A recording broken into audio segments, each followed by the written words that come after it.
Já, bara fínn fyrirháleikur sérstaklega? Bara mjög fínn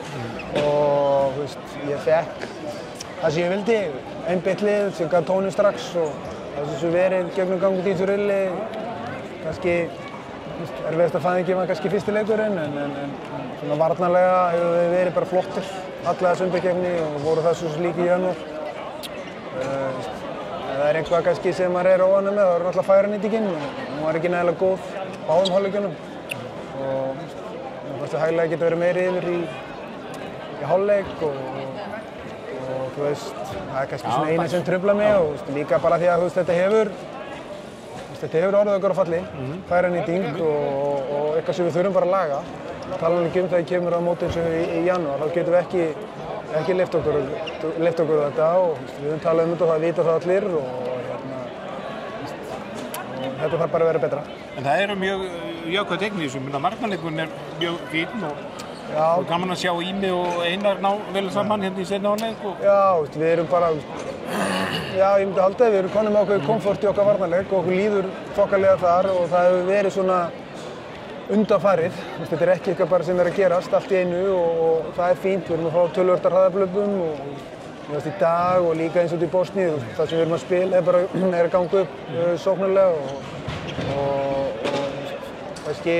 það er ekkert lengur deindamál, mér vantaði aðeins upp á það að það kikki inn svona eins og varnarleikurinn en ég finnst við vera á réttri leið þar og gott að fá maður inn aftur og gott bara að geta drillað þetta þótt að sé langt í næsta klukkan. Og svo sá ég að þú varst að leika 7 og 6 og byrjaði á því kannski tildulega snemma og já, ég var bara þetta er svona kannski eitthvað sem að þú ert svona að skoða hvernig munir reyna. Ekki spurning, þetta er kannski eitthvað sem við höfum ekki gripið mikið inn í og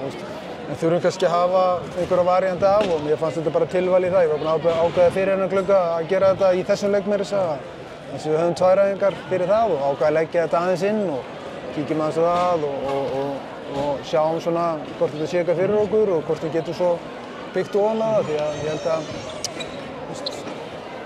það segir sig bara sjálft á einhverjum tímapunkti að þurfa að liða á þessu að grípa í þetta. Svo er hérna náttúrulega að ljúka undankeppninni með fullu húsi Skeiða, það er nú ekki alltaf gerst heldur. Það er bara svona... Þú ert með þáttölfræði, þannig að ég lagði bara mjög,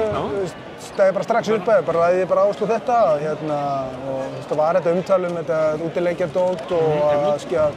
að skilja eftir stig hér og þar kannski og ég er eiginlega svona